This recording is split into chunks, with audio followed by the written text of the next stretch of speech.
नमस्कार, आप देख रहे हैं न्यूज स्टाफ भारत। अमित शुक्ला के साथ इस समय हमारी मौजूदगी लोकसभा सीट कौशाम्बी में है। कौशाम्बी की अब बाबागंज विधानसभा है। मात्र जो है कुछ दिन शेष बचे हैं मतदान में। यहाँ पर जनता जनार्दन है, इन्हीं से जुड़ेंगे कि आखिर राजा भैया ने जो ऐलान किया है उसके बाद कौशाम्बी का चुनाव किस तरफ जा रहा है, किस पार्टी को उसका फ़ायदा मिलने जा रहा है। कुछ जनता जनार्दन है, सीधे इन्हीं से जुड़ते हैं। क्या नाम होगा भाई साहब? ओम प्रकाश विश्वकर्मा। एक बार पहले सबसे जो लोग यहाँ पर बैठे हैं परिचय करा देते हैं। क्या नाम होगा? जी प्रवीण सिंह। आपका सर? अजय पांडे। आपका सर? रामनाथ साहू। आपका आप देख सकते हैं कुछ लोग इधर भी हैं, इनसे भी जुड़ेंगे, परिचय करा देते हैं, उसके बाद बातचीत का दौर प्रारंभ करेंगे। क्या नाम है? अरविंद सिंह। सर आपका? अमित सिंह। आपका सर? राजेश गौतम। आपका? अभिषेक। आपका भाई? अर्पित सिंह। आप देख सकते हैं सिंह साहब की तरफ से ही शुरू करते हैं कि ये लोग क्या सोचते हैं। सिंह साहब, क्या माहौल चल रहा है?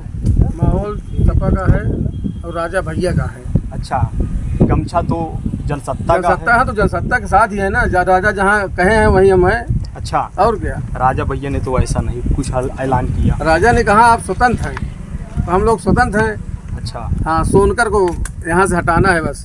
मुद्दे क्या है कौशाम्बी लोकसभा सीट के? जी, मुद्दे से हमसे कोई मतलब नहीं है। जहाँ वहाँ का देश हम लोग भाई हम लोग कर रहे हैं। हमारे पास जी, कोई जी। मुद्दा नहीं है। जी भाई साहब, क्या कहेंगे? क्या मुद्दे हैं कौशाम्बी? मुद्दे की बात अगर करिए तो 10 साल हो गए उनको सांसदी करते हुए, विनोद सोनकर। और यहाँ का विकास तो छोड़िए, 10 साल में कोई उनको पहचानता नहीं है। बाबागंज और बिहार की मैं पब्लिक की बात कर रहा हूँ। ऐसा क्यों हुआ है जी? वो आते ही नहीं यहाँ, कहते हैं मैं वहीं कौशाम्बी से ही जीत लूंगा चुनाव। उनका ये कहना है, बताइए। और जातिवाद पे राजनीति करते हैं, कहीं ठाकुरों को बना रहे हैं पठान और कहीं पंडितों को बना रहे हैं सैयद और बनिया को बना दे रहे हैं लतखोर। ये सब बातें होनी चाहिए। और पहली चीज तो जो नेता होता है उसको जन सुलभ होना चाहिए। ये नहीं कि जीतने के बाद वो 10 साल वहाँ बैठे हैं, मिलने का तो नाम ही नहीं लेते हैं। अब मिलने तो हम तो दिल्ली निकल रहे हैं। अरे अभी तो मीटिंग है हमारी, तो इसका मतलब हम ही के द्वारा चुन के वो सांसद बने हुए हैं, अपने से तो बन नहीं गए हैं। एक सवाल ये है कि राजा भैया ने जो निर्णय लिया, ऐलान किया 14 मई को, उसके बाद से कौशाम्बी का चुनाव किस तरफ गया? देखिए, माननीय जी ने अपने कार्यकर्ता को कह दिया कि जिसका जहाँ पे मताधिकार, जहाँ जिसको आशीर्वाद देना है आप दीजिए। और ये चर्चाएं जरूर करिए जिस नेता को आप दे रहे हैं कि वो जन सुलभ रहेंगे, चुनाव के बाद मिलेंगे या नहीं मिलेंगे। और 60-40 का रेशियो हो गया माननीय जी के छोड़ने के बाद चुनाव। अच्छा, 60% में सपा हो गई, 40 में बीजेपी हो गई। मोदी जी तो कह रहे हैं 400 पार। नहीं, मोदी जी से बैर नहीं, अब विनोद सोनकर की खैर नहीं। नाराजगी है मतलब? बिल्कुल नाराजगी है भाई। जब हमने आपको बैठा दिया सांसद बना के और आप मिलने नहीं आओगे तो नाराजगी नहीं रहेगी। कोई एक पैसे का विकास नहीं आई। बगल में मेरी कचनार वीर बाबा मंदिर है, 35 लाख उन्होंने पिछले सांसदी में कहा कि मैं दूंगा, आज तक वो पैसा नहीं आया। बताइए, सिर्फ झूठ बोलते हैं। पेपर में गजट कराया उन्होंने, गजट करा दिया जो जी, है पेपर में झूठा जो है फालतू में गजट करा दिए। 35 लाख कचनार वीर धाम चौराहे के लिए दिया।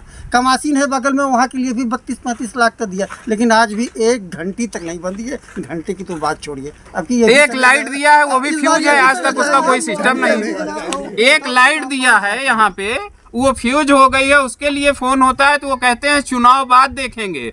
और 10 साल का कार्यकाल बीत गया। पूरी डेरवा नगर पंचायत में, नगर पंचायत माननीय जी के सौजन्य से नगर पंचायत अध्यक्ष कुंवर बहादुर पटेल है। हर जगह रोशन है, लाइट हर जगह लगी है। वो 10 साल बाद छोटी सी लाइट लगवाए हैं। 10 साल जब बीत गया उसको दिखाए हैं 22-23 का कार्यकाल और लग रही है अभी लाइट। बताइए, ये कोई उनका वो सिस्टम है कि जब चुनाव जल भी नहीं रही है अभी वो। तो जनता क्या करने जा रही है? जनता एक तरफा टोटल यहाँ से पलटेगी। कौशाम्बी से साफ है ये। जनता यहाँ से साफ कर दिए। अच्छा, यहाँ से रहा ही नहीं, टोटल सफाई। अब हम है भैया, हम है रघुराजवादी।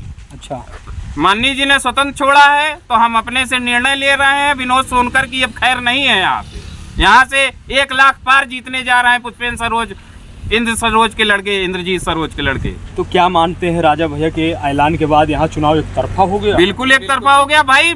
यहाँ पे टोटल राजा भैया का वोटे है और राजा भैया ने किसी को दिशा निर्देश नहीं दिया। उन्होंने कहा आप स्वतंत्र हैं। तो पुष्पेंद्र सरोज नवयुवक है, नई पीढ़ी का है, पढ़ा लिखा है आदमी, उसको एक बार देखेगा। और भी कुछ लोग हैं, आम जी क्या कहें? 543 लोकसभा का चुनाव होने जा रहा है, जिसमें में से हमारे यहाँ का नेता कौशाम्बी लोकसभा क्षेत्र का पुष्पेंद्र सरोज सबसे युवा नेता है। हाँ, और युवा है, हम लोग भी युवा हैं, इसलिए युवा का साथ दे रहे हैं। हाँ। ईश्वर चाहेगा तो जीत के ही आएंगे। अच्छा, सबसे बड़ा ये हुआ तो फिर जो है बस साइलेंट साइलेंट राहुल जी बाबा, उनका साथ आप इस मुद्दे में मतदान युवा होता है, साइलेंट हो 25 साल यार, ये इनवाइट किए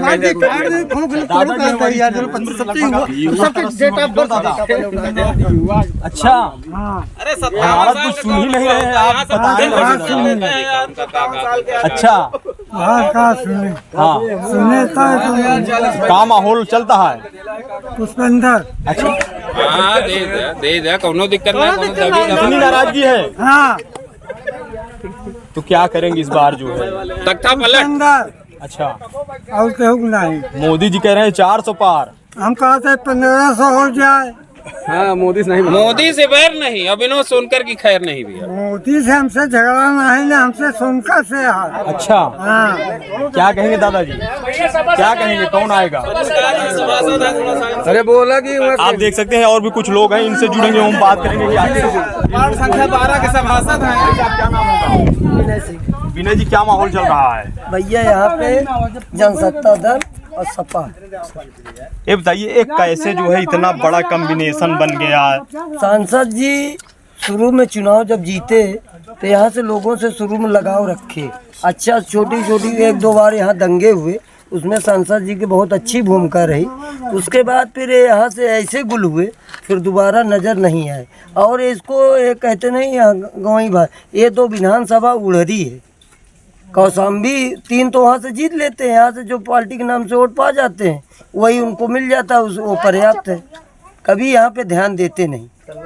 ये बताइए, यहाँ पर काफी संख्या में लोग जो है राजा भैया का गमछा लगाए हुए हैं। ये कभी जो है 3 जो है 36 का आंकड़ा था, आज ये कैसे ये सब हो गया? भाई मानिए राजा भैया का क्षेत्र भी है और राजा भैया का गढ़ भी है, कर देते, घर है। अब छोड़ दिए हो तो सांसद जी से जिसकी नाराजगी है वो उनसे कट गए, जो उनके करीबी है उनसे भी जुड़े हैं। एक शब्द वो बोलो। जी भैया, अगर राजा भैया निर्देश दिए होते तो विनोद सोनकर की जमानत जब्त हो जाती। उन्होंने निर्देश नहीं दिया, उन्होंने स्वतंत्र छोड़ा। अपना अपना उन्होंने 1 घंटे की कॉल पे जब बुलाया तो कम से कम आप जान लीजिए बेती कुंडा छोटा पड़ गया, उनके इतने कार्यकर्ता इकट्ठा हुए वहाँ पे। लेकिन उन्होंने सिर्फ यही कहा कि आप स्वतंत्र हैं, आप अपने मत अधिकार आशीर्वाद उन्हीं को दीजिए, उनसे चर्चा कर लीजिए कि आप जनसुलभ रहेंगे कि नहीं रहेंगे, आप हमारे मौके पे खड़े रहेंगे, आप हमारी दुख तकलीफ समझेंगे, आप उन्हीं को आशीर्वाद दीजिए। क्या कहेंगे भाई साहब, आप युवा लग रहे हैं, भैया से बताइए क्या कहेंगे? बिल्कुल, यहाँ की सब लोगों की राय ये है कि इस बार सोनकर को हरा देना है। अच्छा, कारण केवल इतना, जैसे आपने इतने लोगों से सुना कि केवल उनसे व्यक्तिगत नाराजगी ही लोगों की। अच्छा, वो ये 2 विधानसभाएं बाबागंज और कुंडा जी उनके लिए मायने नहीं रखती हैं। उड़हरी का कहते, उड़हरी समझिए उसको, ठीक है ना। वहाँ से यहाँ के लोग जो है उनको लगते हैं कि इनसे कोई मतलब नहीं है, देंगे तो नहीं देंगे तो पार्टी के नाम पे वोट मिल जाता है उनको।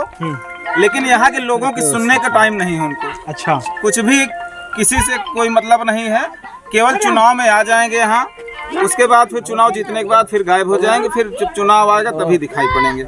लोगों के सुख दुख में कभी उनकी उपस्थिति नहीं रहती है। ये सबसे बड़ा मुद्दा है सोनकर जी के खिलाफ। अच्छा, तो इस बार क्या होगा, बने रहेंगे, हैट्रिक लगाएंगे या इस बार परिवर्तन? पूरी तरह से हार रहे हैं। नहीं, मोदी की गवर्नमेंट नहीं जाएगी। अच्छा, नहीं, गवर्नमेंट तो है वो, हैट्रिक लगेगी। बात यहाँ की हैट्रिक की है, तो ये यहाँ हैट्रिक नहीं लगाएंगे और इनकी जमानत जब्त होगी। अगर अगली बार इनको बीजेपी टिकट देती है तो टोटल बाईकाट होगा इनका, ये जमानत एकदम इनकी जब्त हो जाएगी। अच्छा, हाँ, कैंडिडेट से नाराजगी है, बिल्कुल पार्टी से कैंडिडेट से नाराजगी है। बीजेपी को मोहनी मंत्र दे दिया है, मोदी को, शाह को किसको टिकट दे दिए, कितना इसका विरोध हुआ क्षेत्र में। इसका टिकट भी शुरू में क्लियर नहीं हुआ था, तीसरी लिस्ट में इनका टिकट आया है। जहाँ ये वोटिंग करने जाते हैं टोटल पब्लिक इनका विरोध कर रही है, फिर उसके बाद टिकट इनको। क्या कौशाम्बी लोकसभा क्षेत्र में कोई और कैंडिडेट नहीं है? हमारे शैलेंद्र सरोज जी कितने जनसुलभ हैं बताइए, उनको क्या टिकट नहीं मिल सकता था? तो इस बार जनता क्या कर दिखाएगी? जनता एकदम इनका सुपाड़ा साफ कर देगी। आप देख सकते हैं सीधी तस्वीरें इस समय आपको न्यूज टॉप भारत पर दिखा रहे हैं कौशाम्बी लोकसभा सीट से। आप इस खबर को कैसे देखते हैं कमेंट करके जरूर बताएं। इसी तरह खबरों के लिए आप बने रहें न्यूज टॉप भारत पर। कैमरामैन आशीष के साथ राजा भैया